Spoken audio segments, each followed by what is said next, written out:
What started off as just a joke, you guys, not so much a joke anymore. When I came up with the title, American Cleopatras, I'm like, there was something in my imagination that was like, yeah, it sounds funny. It sounds like a good title, but there was a reason for it. And I tell you guys, like I said in yesterday's episode, the connection, it is bonkers. The Egyptian connection, and thing is, the connection really are just the similarities. It's the comparisons. It's insane. And I think that by the time we get to the end of this, you are going to think the same thing that I think. It is absolutely bonkers.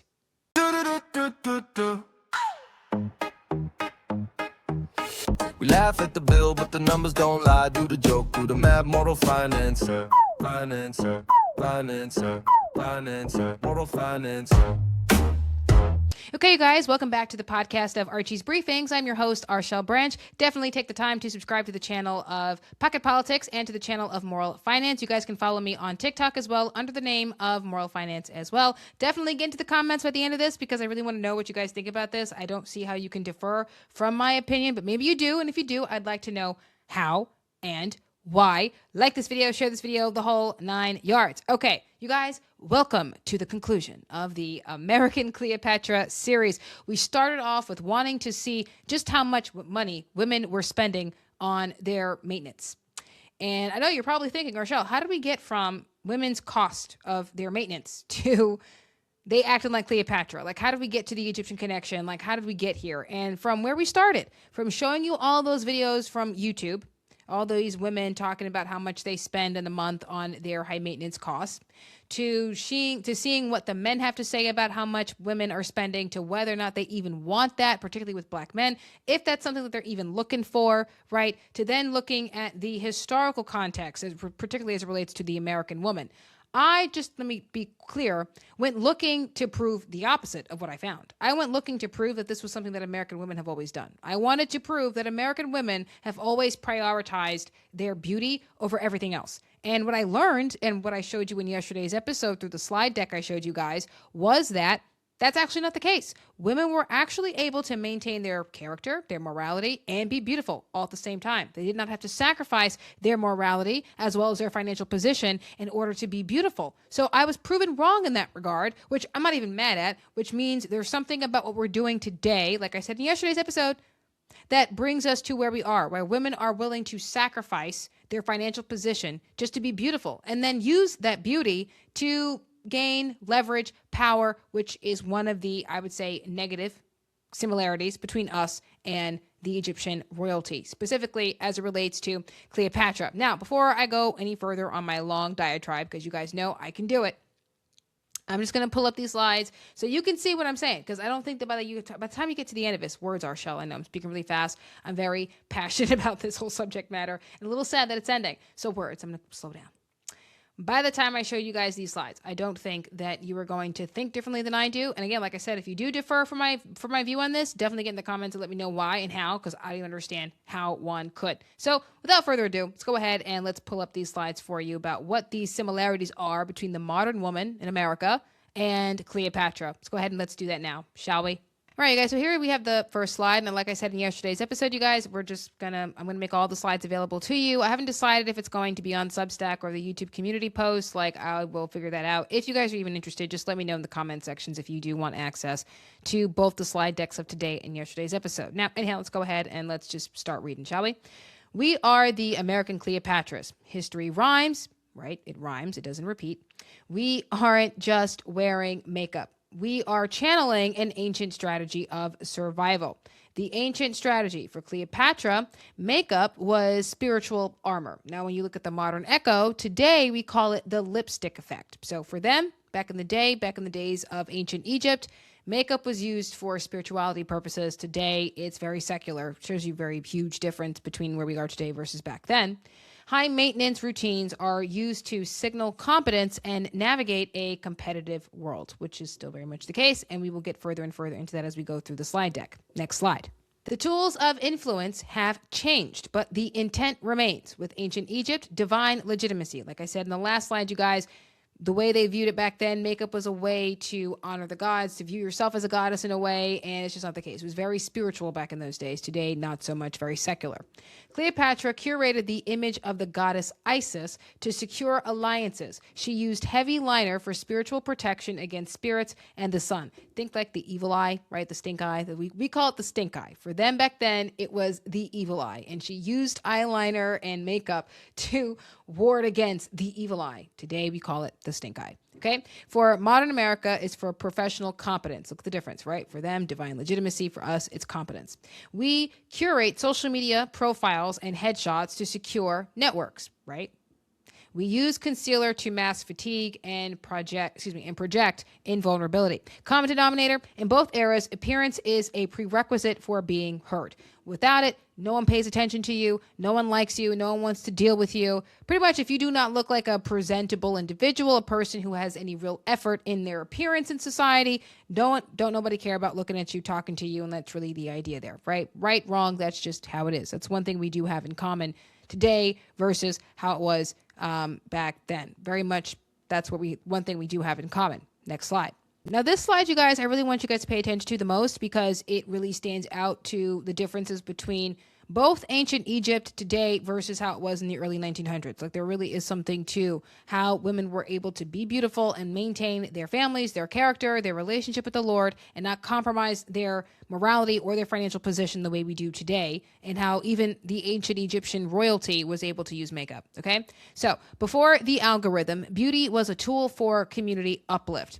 With Madam C.J. Walker of 1905, this is when she started to really, build out her business as an entrepreneur. Elizabeth Arden, she came 5 years after C.J. Walker in 1910. The pioneers, unlike the modern era, these empires were built on opportunity, not insecurity. Like I said in yesterday's episode, these women were able to become millionaires without having to prey on other women being financially irresponsible, being morally corrupted, or being even insecure. Madam C.J. Walker created jobs for Black women and donated heavily to the NAACP. Now, like them, don't like them, we're not here to talk about that. She believed that because she was now an entrepreneur, she can create opportunity for other Black women, not only just in jobs, but to having access to beauty products as well, because segregation was obviously a huge thing. Black women didn't have access to certain things that were being created and sold by white female sales individuals. And so Madam C.J. Walker really kind of, did a lot for Black women during that time. And she was able to use the money that she was able to make from that business of hers and put it in places that she thought it could do the most good. For her at the time, it was the NAACP. Elizabeth Arden, she framed salons as places of quiet self-care. Now, you guys know how I feel about the phrase self-care. I really don't like the phrase. But for Elizabeth Arden, it was really just about creating a safe place where women could be themselves. They didn't have to worry about being insecure. You could walk in not being beautiful because you walking into a space to get beautiful. You can have the rollers in your hair. You can have the masks on your face. You can be walking around in your robes and your slippers, and it was okay. Women weren't judging you. They weren't comparing themselves to you. It was just a safe place to be where women could just be women and not worry about feeling less than. And that was really the idea of the salon, right? Like, that was the idea. The difference, their model aligned with morality. Beauty was secondary to character, finances were modest and debt-free. Meaning, financial security meant more to them. Their character and their relationship with Jesus meant more to them than being beautiful. It did not mean that they didn't have to be beautiful, that they didn't have to buy these products, that they didn't have to go to Elizabeth Arden's salon. Right? Did not mean any of those things. What it meant was, I don't have to sacrifice one or the other to have the life that I want to live or to be the woman that I want to be. I can be presentable. I could look like I put some effort into my appearance, and I don't have to, judge other women on how they look. I don't have to be judged negatively because I look like a decent individual. I don't have to sacrifice my relationship with the Lord or compromise, at the time, their husband's financial position and the position of the home in order to be beautiful. Very much the way women today are doing. Next slide. The influence. 46% of consumers admit social media drives them to overspend. You guys saw this in yesterday's episode as well.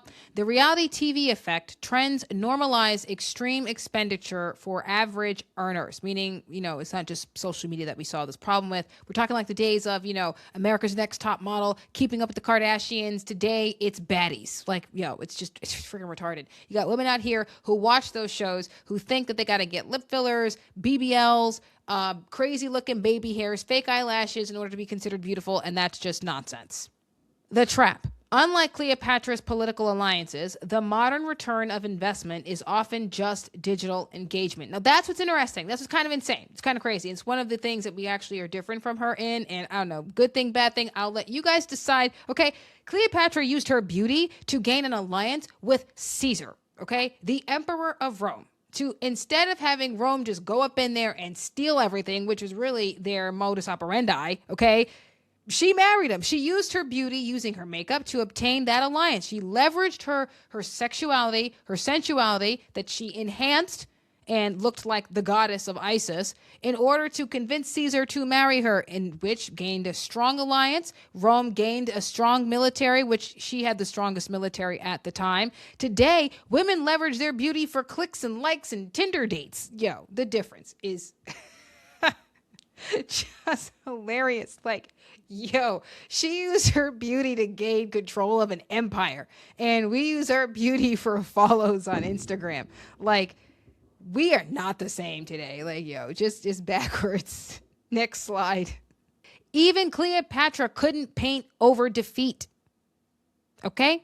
The historical truth. Cleopatra's mastery of image and seduction ultimately failed.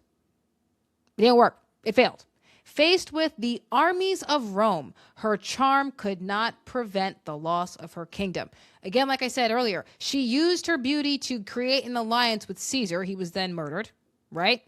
And whatever alliance she thought she was going to get with Mark Antony didn't work. It didn't work. And she ended up committing suicide, her and her ladies' maids. It ended up with her death. Like I said, you guys, understand something. When it's for one of the deadly sins, you die in the horror movies for vanity. People, the hot chick dies every time. People, Drew Barrymore in Scream, we all saw that movie. She was gorgeous. She had makeup on, and she died. The hot chick always dies first. Just call a spade. She dies every freaking time. You guys remember Rose McGowan? She was Sydney's best friend. Also, the hot chick, why she died. But look at Sydney. She goes to a party and she ain't wearing all the makeup the way her friend was. She wasn't dressed overly sexed the way her friend was. Like, you see what I'm saying? There's something about why the virtuous ends up surviving the horror movies. I'm just saying. Let's continue reading. The lesson. External beauty, no matter how strategic, is a fleeting foundation. It cannot hold the weight of a life. She was beautiful. It worked out for her to some degree. But then life was lifing. Life got real quick. Her husband was murdered. And guess what? The empire came collapsing down and she ended up dying herself. I'll let you guys find some similarities to what we're seeing in today's society. I'm not going to say it because, that's not this content. But I know you guys, know what I'm talking about. You guys know what I'm talking about. Next slide. Charm is deceptive and beauty is fleeting, but a woman who fears the Lord is to be praised. We talked about this in the episode when I showed you guys the interview with Anthony O'Neill. What are the men saying? They just want a woman who is humble, who is respectable, who is not trying to spend his hard-earned money to be downright high maintenance and beautiful, and they're not looking for that. They're not looking for that. In fact, they literally are trying to do the opposite. Train the women that they have, teach the women that they have to be more fiscally responsible with their hard-earned money, or maybe the woman has a job and trying to show her how to be more responsible with her hard-earned money. If they're married, to be more responsible with their hard-earned money. But a woman who fears the Lord is to be praised. Okay? She prioritizes her relationship with the Lord and not her high maintenance. Okay? She's prioritizing the scripture and her relationship with her family in Jesus before she prioritizes sacrificing her morality for her beauty standards. Scripture offers a radical alternative to the rat race of vanity, because that's the reason why you die in the horror movies. Side note, it acknowledges the reality and offers a superior investment, character, the thing that will be judged when the time comes. Jesus do not care how beautiful you are. He's not judging that in the end of times. Like, hello. Next slide. Your beauty should not come from outward adornment, okay? Rather, it should be that of your inner self, the unfading beauty of a gentle and quiet spirit, which is of great worth in God's eyes. Peter. Didn't I quote Peter the other day? Like I told you. There's just something about it. You guys, again, I'll be making all the slides available. You can read through all of this. I'm going to go to the next one. Choose your own crown. Right? Look, the halo, right? The fleeting facade or unfading worth. We can chase the ghost of Cleopatra, spending our wealth, or what little money we have, I should say more accurately, on a facade that fades. Or we can cultivate the beauty that requires no debt and is of great worth to God. The choice is yours. That's it. Really, that's it. Again, I'll make all the slides available to you. If you guys are interested, just get in the comments. Let me know if you want access to all the slides so you can see how I got to these conclusions by the end of all of this with this series, okay? I'm going to come out of this and we're going to sum everything that we've discussed up, okay? All right, you guys, you saw that. You read that with me. Again, I'll be making all the slides available. If you're interested, just get into the comments. Let me know if you're interested in getting all of these slides together or just seeing all the slides. But like I said, there's no way you see what I saw, that you go through everything that I've read and you don't come to the same conclusions. The people who prioritize, the women who are prioritizing their beauty over everything else are generally the women who end up suffering the most. They die in the horror movies. They commit suicide in real life. That's what happened with Cleopatra, okay? It did not save her kingdom. It did not save her value. It did not do nothing for her that was really meaningful, okay? It did nothing. And so today we're prioritizing our beauty, the high maintenance beauty routine, over everything else. Now, it's one thing to say you want to look presentable. That's the one similarity that we do have in common with the Egyptian royalty. And that's not a problem, in my opinion. I don't think that part's the issue here, that you put effort into your appearance so that way you could be respected in civilized society. If you look like you put some effort in, then you're more likely to be respected. This is why when I see women and men walk out their homes with the hair bonnet, it bothers me. And there's a reason why it bothers me, because you clearly didn't put effort in. You look lazy. This is why you don't go out your house wearing the scarf, wearing the hair bonnet, because you look like you don't care. And why, as society, we should care if clearly you didn't. This is something that we used to do in society, period. Okay, we used to do this back in the early 1900s. Women wanted to have access to beauty products so that way they can be more presentable into society and be more accepted into society. And that's one thing, and that's fine. But you don't have to compromise your morality or your financial position in order to have that. That's what the early American pioneers, if you would, when you look at Madam C.J. Walker and Elizabeth Arden and others, what you really gain from looking at that story, right? That they did not have to sacrifice morality or their financial position, really that of their husbands and their homes, because they were married women, in order to be beautiful, that they could have a relationship with the Lord, prioritize their financial position, and be beautiful. Like it was all inclusive back in those days. Today, it's not. We are willing to sacrifice those things, not for a kingdom, not for an empire, but for clicks. And why? Why? So you can get more Tinder dates? What? So for vanity, for greed, for glory, for lust, you die in the horror movies. Just saying. You guys, the behavior is retarded. I know you guys are asking yourself again, how do we get from why do women spend all this money, that it's stupid and retarded for women to spend all this money on their maintenance, to we are acting in the negative similarities of Egyptian royalty.